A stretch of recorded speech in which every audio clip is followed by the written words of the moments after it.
Science is not really about truth, it's about power. Hey, you. You love yourself. You superpower. And that you. Not unique. Beautiful. Be fearless. Be you. Allez. Pour les vivants, la fin est proche. Regardez cette chambre mortuaire, cette machine à laver, ils appellent ça de l'occlimation. Où ils liquéfient les morts puis jettent les restes dans les égouts pour qu'ils soient recyclés dans le réseau d'eau potable. Du coup, les gens boivent cette eau, ils se douchent avec, ils font leur lessive avec. Et ça se passe dans la plupart des États du pays et dans la plupart des grandes villes. Recycler les morts et nourrir les vivants avec. Qu'est-ce que ça signifie exactement? Ils broient les eaux en poudre. Ils appellent ça du phosphate de calcium, qui sera sans doute utilisé dans l'industrie agroalimentaire. Peut-être même dans vos vitamines. Quelles sont les conséquences quand les gens commencent à manger des morts, comme du cannibalisme?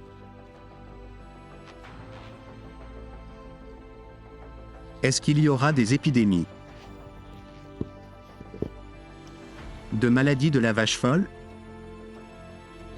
Et spirituellement parlant?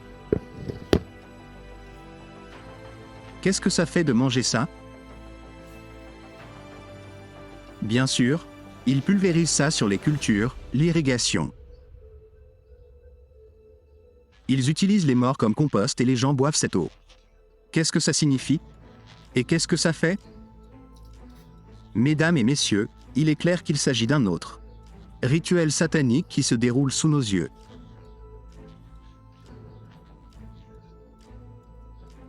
En substance, des gens sont victimes de violences sexuelles, forcés de boire ce poison mortel. On a déjà parlé de boire du Kool-Aid, mais maintenant, dans les grandes villes, on boit des cadavres. C'est pour ça que tout le monde est devenu fou. Ils boivent des cadavres sans même s'en rendre compte. Non, pour la plupart, c'est le cas. Et on retrouve sans cesse de l'ADN humain dans notre alimentation. Qu'est-ce que ça signifie, à votre avis? Ce n'est probablement pas seulement de l'aquamation. Mais ils broient sans doute des bébés, d'autres choses encore dans ces abattoirs, pour que les gens mangent de la chair humaine à leur insu. C'est comme ça que ces membres de secte prennent leurs pieds. Mesdames et messieurs, l'occupation existe depuis une dizaine d'années.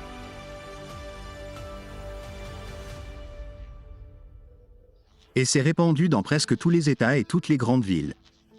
On dit qu'il n'y a plus de place dans les cimetières et qu'on ne peut plus en construire de nouveaux en dehors des villes. Alors, ils vont vous liquéfier. C'est comme dans le film Matrix.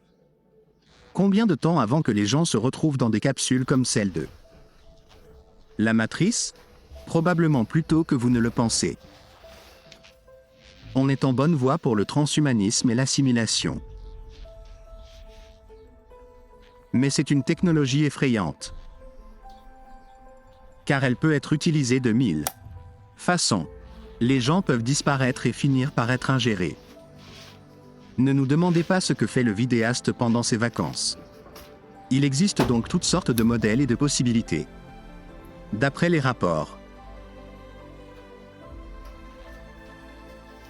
il existe deux types d'hydrolyse, l'hydrolyse radicale et l'hydrolyse douce. La différence réside dans la température et le temps nécessaire à la dissolution du corps, qui peut varier de 3 à 8 heures. Imaginez une laverie automatique de ce genre.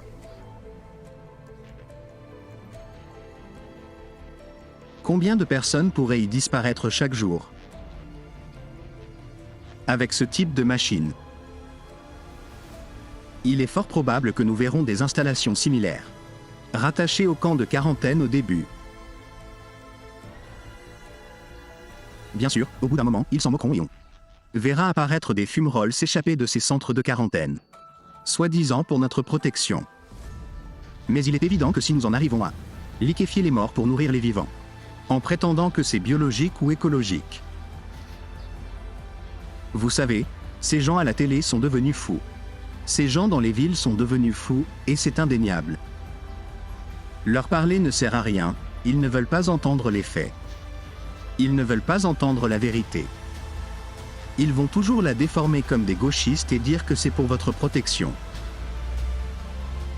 Que c'est votre imagination, ces cinglés vous traiteront de fous et diront: c'est parfaitement normal, c'est parfaitement naturel, c'est la science. Regardez ça. On n'a aucun problème à mettre les os dans un hachoir à viande. À les mettre dans un sac et à dire: oh, on a du phosphate de calcium, ce ne sont plus des restes humains. Ce ne sont que des produits chimiques, et donc ils vont se retrouver dans la chaîne alimentaire. Ils vont se retrouver comme engrais, et des gens boivent ça en ce moment même. Et encore une fois, quel genre d'effet cela a-t-il quand on boit quelque chose comme ça? Quand on boit du vin et qu'on s'enivre. N'est-ce pas? Qu'est-ce qui se passe quand on boit ce genre de jus? On entend parler des membres de sectes qui boivent de l'adrénaline. Et le citoyen lambda qu'on gave de cette mixture mortelle? Quel est l'effet? Évidemment, ça le transforme en zombie. Évidemment, ces gens-là vibrent. À une fréquence différente, très basse. Mais on n'imagine pas un seul instant déverser ça dans le réseau d'eau potable, et pourtant ils le font. Vous connaissez l'expression « passer de la merde au robinet ». Excusez-moi du terme, mais c'est exactement ce qu'ils font, ils nourrissent les gens. Vous savez, littéralement, pas seulement à la télé. Mais vraiment, ils leur donnent de la merde.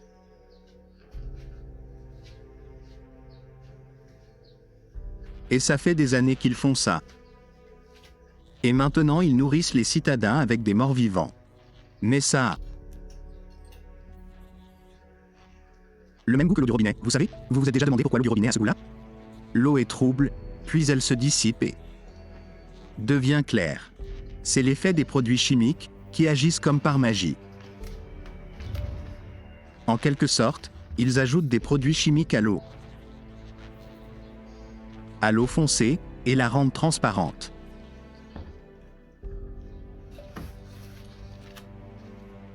Mais c'est le mieux. Vous ne voulez même pas savoir ce que vous buvez au robinet. Et puis, bien sûr, ils utilisent toutes les eaux souterraines pour la fracturation hydraulique et d'autres choses encore. Du coup, les puits des gens s'assèchent. La plupart du temps, le seul choix est de boire l'eau du robinet. Et la plupart de l'eau qu'on trouve là-bas, c'est juste de l'eau du robinet. La plupart de celles qu'on trouve à l'épicerie, à la station-service, n'est pas meilleure, c'est probablement même pire. Et c'est pour ça qu'on en parle tout le temps, c'est du poison. En consommant l'eau, non seulement avec du fluorure, non seulement avec du pétrole de schiste, non seulement avec du PFAS, un composé perfluoré, un polluant éternel. On ne se retrouve pas seulement avec des médicaments et autres substances dans l'eau potable, mais maintenant avec une infusion de personnes décédées. Imaginez un peu. Ce que les gens boivent est horrible. Et bien sûr, l'effet secondaire ultime de tout cela, c'est le cancer. Et d'autres maladies neurodégénératives comme Alzheimer, etc. Mais on ne fera jamais le lien avec la source. On dira simplement « Oh, on dirait que vous avez le cancer, voici la chimio, voici la radiothérapie. » C'est un gros business, n'est-ce pas? Et quand un système est aussi corrompu, quand ils empoisonnent tout le monde par tous les moyens possibles. La nourriture, l'eau, l'air, l'éducation, la télévision, les programmes. Quand ils vous aspergent d'armes biologiques et essaient de vous injecter ce truc infect. Vous savez que ces gens veulent votre peau. Vous entourent d'une atmosphère mortelle. On se croirait dans un film de Stephen King. Et ça ne va faire qu'empirer, mesdames et messieurs. C'est pourquoi il est impératif que les gens reprennent le contrôle de la situation. C'est inacceptable de donner ça aux enfants, ce poison mortel. Ce n'est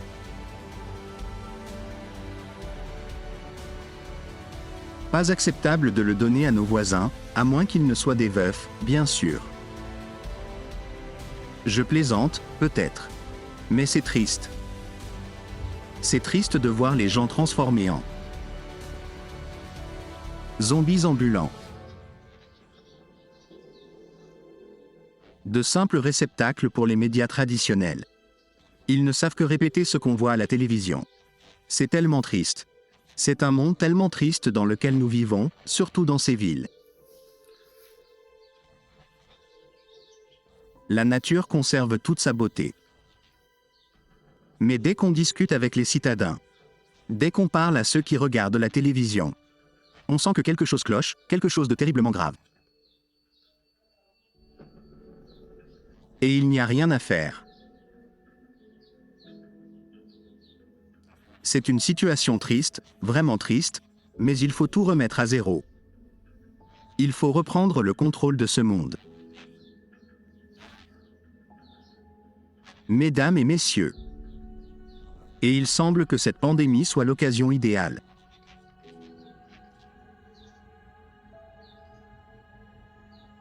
Les choses vont sans aucun doute évoluer très rapidement dans les prochains mois.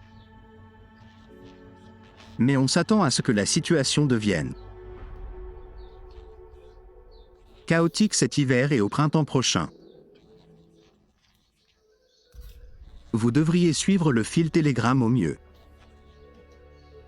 Car c'est là que se déroule l'essentiel de l'actualité.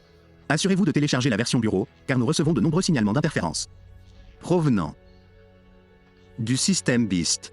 Il gère le Shadowband, ce qui pose problème à ceux qui utilisent encore l'application depuis l'App Store. Si vous utilisez Apple, vous êtes un peu coincé avec cette application, à moins d'obtenir la version jailbreakée. En résumé, il vous faudra la version bureau. Consultez Telegram. Chaque jour, les meilleures actualités et articles du web y seront publiés. Nous continuerons à diffuser autant que possible.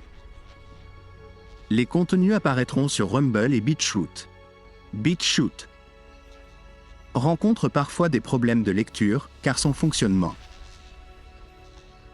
est similaire à celui d'une blockchain.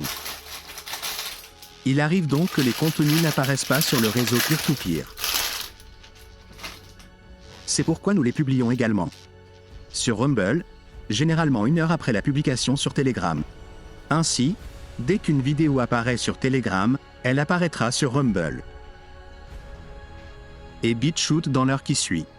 N'oubliez donc pas de vous abonner à ces pages. En cas de besoin, pour que vous puissiez voir l'émission du jour, nous allons diffuser des images assez choquantes de la situation en Afghanistan, probablement plus tard aujourd'hui. Nous serons de retour lundi. Il y aura sans doute une autre émission dimanche pour vous tous.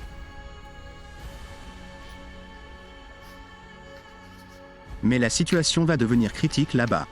Vous savez, la fin est proche, il liquéfie les morts pour les donner à manger aux vivants. À la prochaine, mesdames et messieurs. Si vous nous écoutez, vous faites partie de la résistance.